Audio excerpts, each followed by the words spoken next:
प्रामाणिक समाधान। गुरुवर नमोस्तु। स्नेह एक ऐसी भाषा है जिसे गूंगा भी बोल सकता है, बहरा भी सुन सकता है। तो समस्त जीवों के प्रति स्नेह बना रहे, इसके लिए हम क्या प्रयास करें? सब जीवों के प्रति सदा स्नेह का भाव बना रहे, इसके लिए क्या करें? सबको अपने समान देखना शुरू करें। जैसे मेरी आत्मा वैसी औरों की आत्मा है, जैसे मेरे अंदर चेतना वैसे औरों के अंदर चेतना है, जैसे मैं जीना चाहती हूँ वैसे संसार के अन्य प्राणी जीना चाहते। तत्वतः सब समान है। और जब हम अपनत्व का विस्तार करेंगे तो स्नेह अपने आप बढ़ेगा। गुरुवर नमोस्तु। किसी डूबती नाव में एक पुण्यशाली जीव हो तो नाव तैर जाती है, वही दूसरी नाव में कोई एक पापी हो तो नाव डूब जाती है। परंतु उसी नाव में दोनों हो तो उस नाव का क्या होगा? देखिए, ऐसा है, ये एकांत नहीं है कि एक पुण्यात्मा के कारण नाव तिर जाए और एक पापी के कारण नाव डूब जाए। ये सामान्य कथन है। निमित्त नैमित्तिक संबंध होता है, समझ गए? अब आपने सवाल पूछा दोनों तरह के हो तो क्या करो? तो नाव डूबेगी, पापी डूब जाएंगे और पुण्यात्मा तिर जाएंगे। ऐसा होता है, कई बार ऐसा होता है। बड़ी बड़ी दुर्घटनाएं होती है, एक्सीडेंट होता है, 4 जन बैठे हैं, एक को खरोंच भी नहीं आई और 3 चल बसे। ऐसा होता है।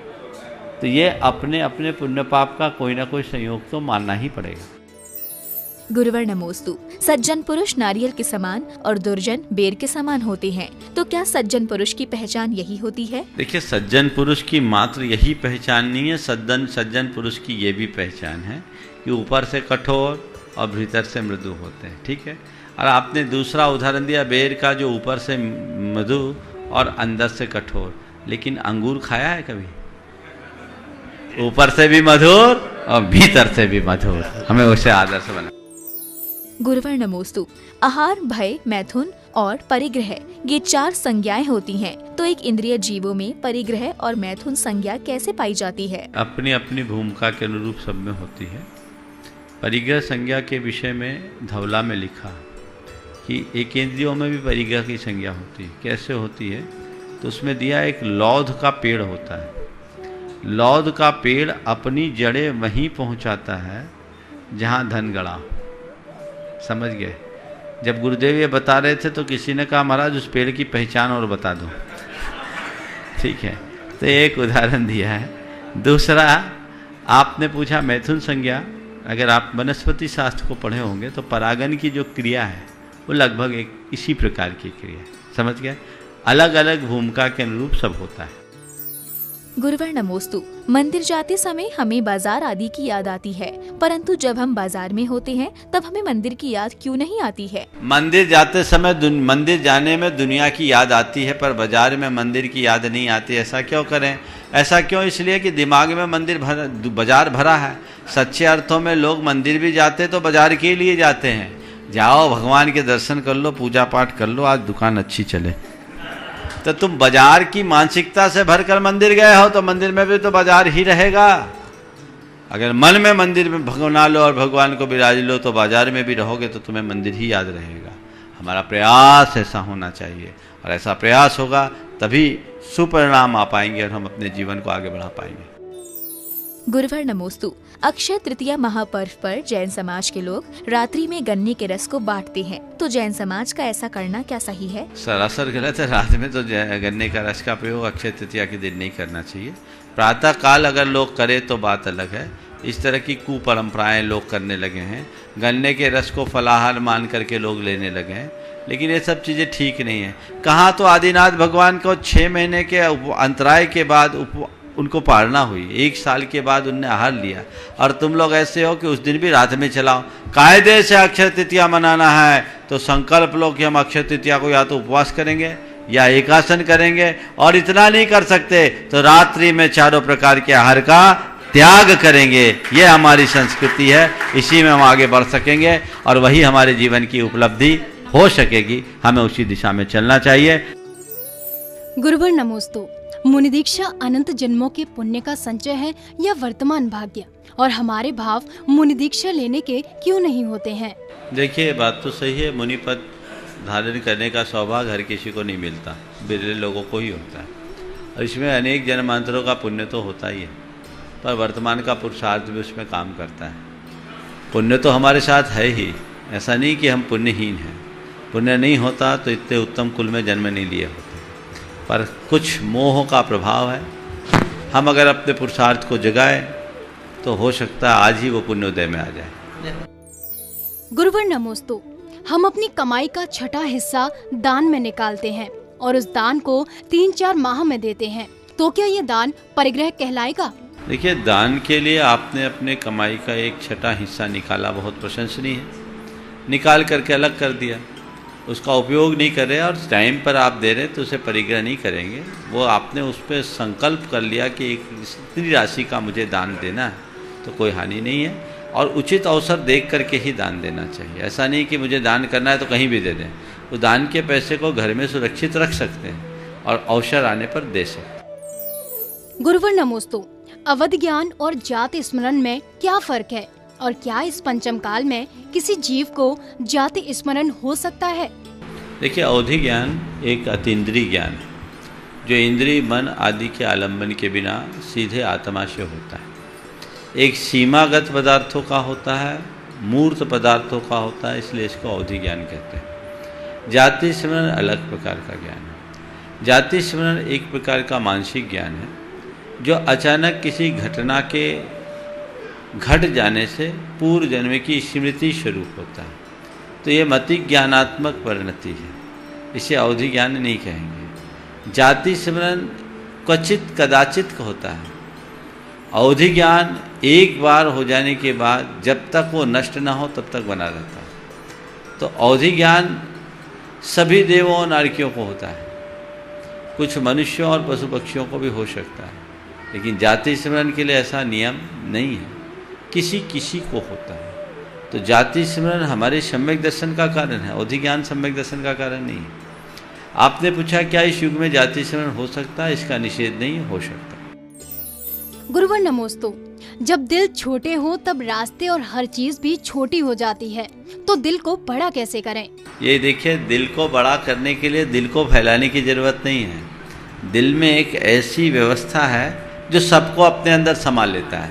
तो बस जो दिल में सबको समाने की सामर्थ्य विकसित कर लेता है, समझ लेना उसका दिल बड़ा हो गया। हम लोग समाने की कोशिश नहीं करते, हम दिल को फैलाने की कोशिश करते हैं। दिल को फैलाने की जरूरत नहीं है, दिल में सबको समा लेने की जरूरत। गुरुवर नमोस्तु।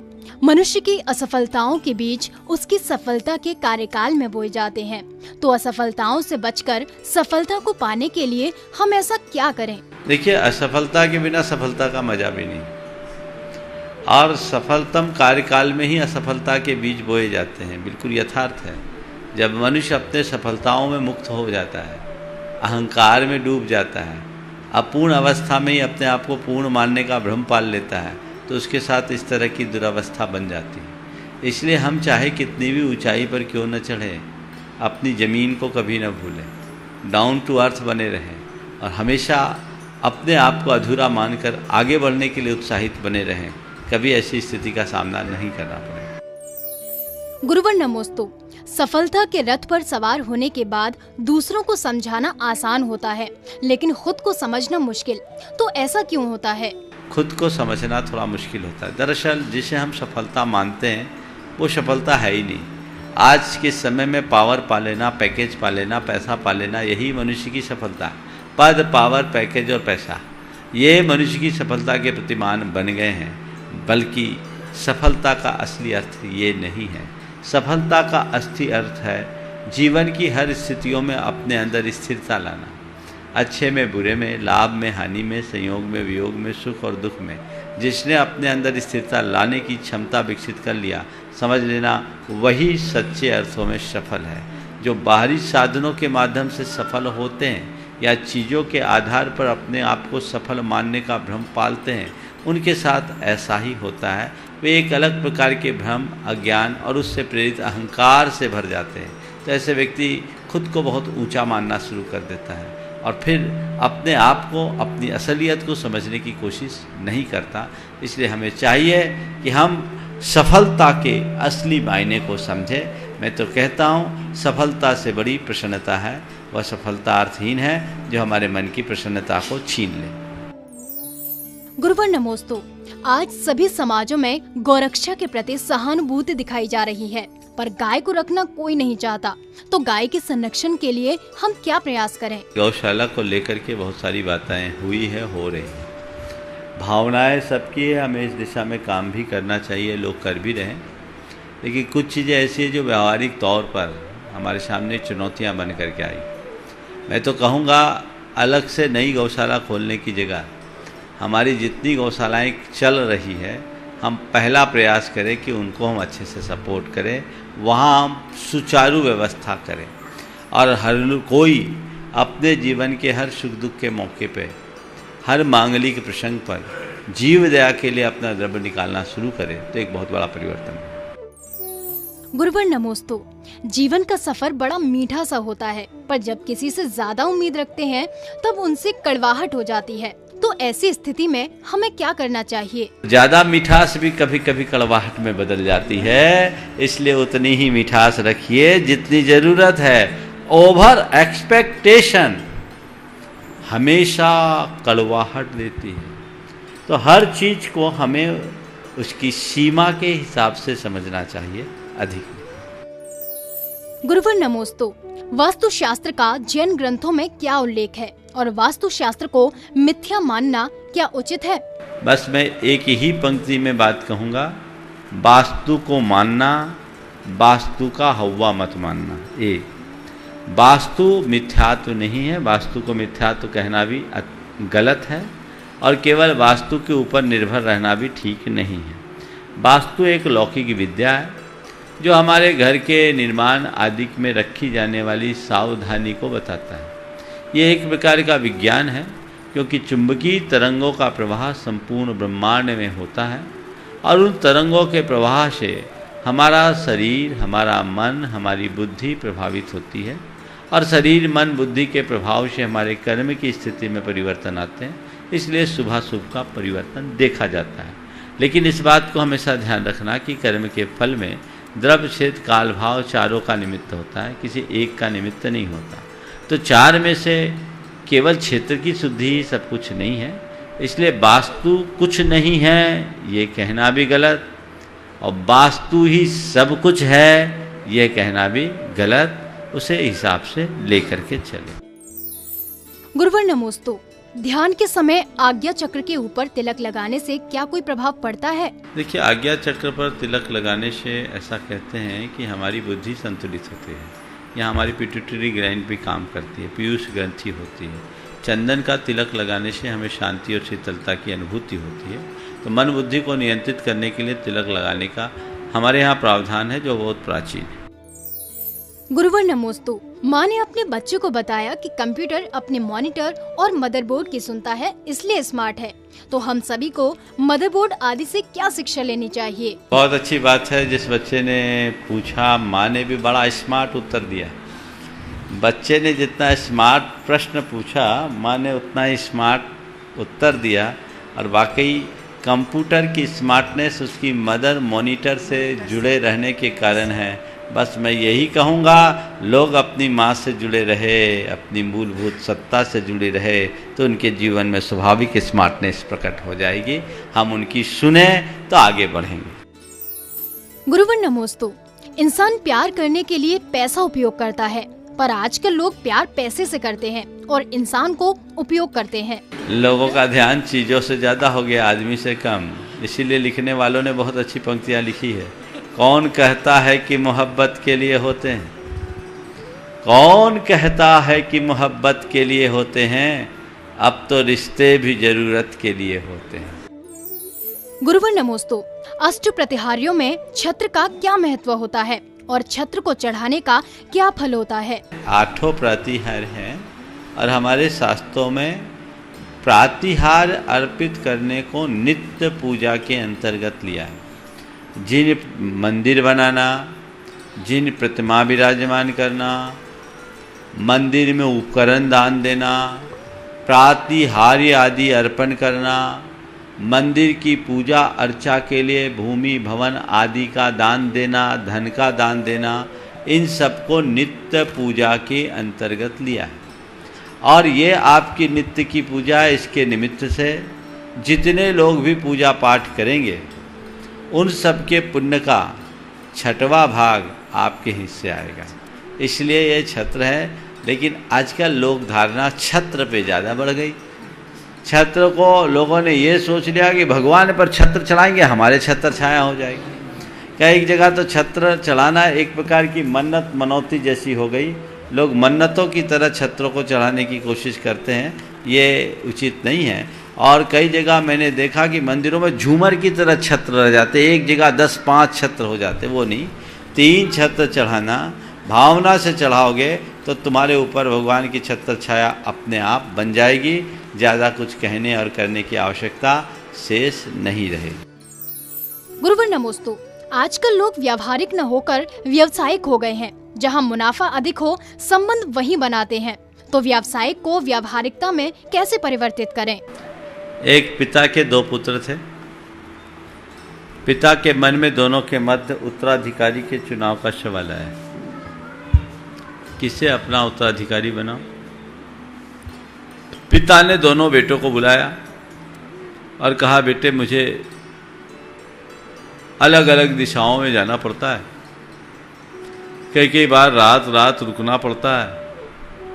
एक काम करो, तुम दोनों 50-50 हजार रुपये लो और नगर के दोनों दिशाओं में 100-100 माइल तक जितने घर बना सको बना दो, ताकि मैं कभी उधर से गुजरूं तो मुझे विश्राम करने की सहूलियत हो। पहला एकदम कैलकुलेटिव था, दिमाग लगाया 50,000 में 100 माइल में कितने घर बन सकते हैं। उसने दिमाग लगाया कि कुछ नहीं है, 5,000 रुपये में एक कुटिया बनेगी और हम 10 कुटिया बना दें तो हर 10 माइल में एक कुटिया हो, हमारे पिताजी के ठहरने के लिए ठीक रहेगी। और उसने 10 कुटिया बना दी, बढ़िया कुटिया बना दी। दूसरे बेटे ने कुछ नहीं किया। समय पूरा हुआ, पिता ने दोनों पुत्रों को बुलाया और पूछा क्या किया। तो पहले ने कहा, पिताजी आपने जो कहा वैसा मैंने कर दिया। राजा का बेटा या राज सेठ का बेटा, नगर श्रेष्ठ का बेटा, और नगर श्रेष्ठी के लिए उसने घर बनाया एक कुटिया जैसी। तो देखकर उसका दिमाग झन्ना उठा। बोले ये क्या बनाया है? बोले पापा इससे सस्ता और क्या बनेगा। आप 50,000 रुपये में 100 माइल तक 10 घर बनाने की बात किए, तो हम क्या कर सकते हैं, ये घर है इसमें रहिए। पिता को संतोष नहीं हुआ।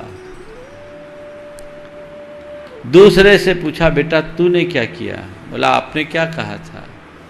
बोले बेटे इस 50,000 रुपये का ऐसा उपयोग करो कि हमें इधर उधर जाने में हमें घर मिल सके, हम घर में रह सके। बोले पिताजी आपने जैसा कहा वैसा ही मैंने किया। बोले तूने क्या किया, कितने घर बनाए? बोले मैंने एक भी घर नहीं बनाया। मैंने एक भी घर नहीं बनाए। तो क्या किया? बोले 100 मील के इस रास्ते में रहने वाले हर घर के व्यक्ति को अपना मित्र बना लिया और हर घर आपके लिए खुला, आप चलो। सबको मैंने मित्र बनाया, आज हर घर का दरवाजा आपके लिए खुला है। पिता ने बेटे को छाती से लगा लिया और कहा तू ही मेरे उत्तराधिकारी होने के लायक है। तो बस मैं इतना ही कहूँगा, जो पदार्थ के पीछे भागते हैं वो केवल घर बनाते हैं, जो परमार्थ की तरफ जागते हैं वो मित्र बनाते हैं। तय कीजिए हम क्या कर रहे हैं। वो भोक्तावादी सोच ने हमें उसी तरह की कुटिया में एक व्यावसायिक सोच से जोड़ दिया है। लेकिन जो व्यक्ति आध्यात्मिकता से जुड़े रहते हैं उनकी सोच बहुत ऊंची होती है, वो व्यवहारिक और आध्यात्मिक स्तर से अपने जीवन का उन्नयन करते हैं।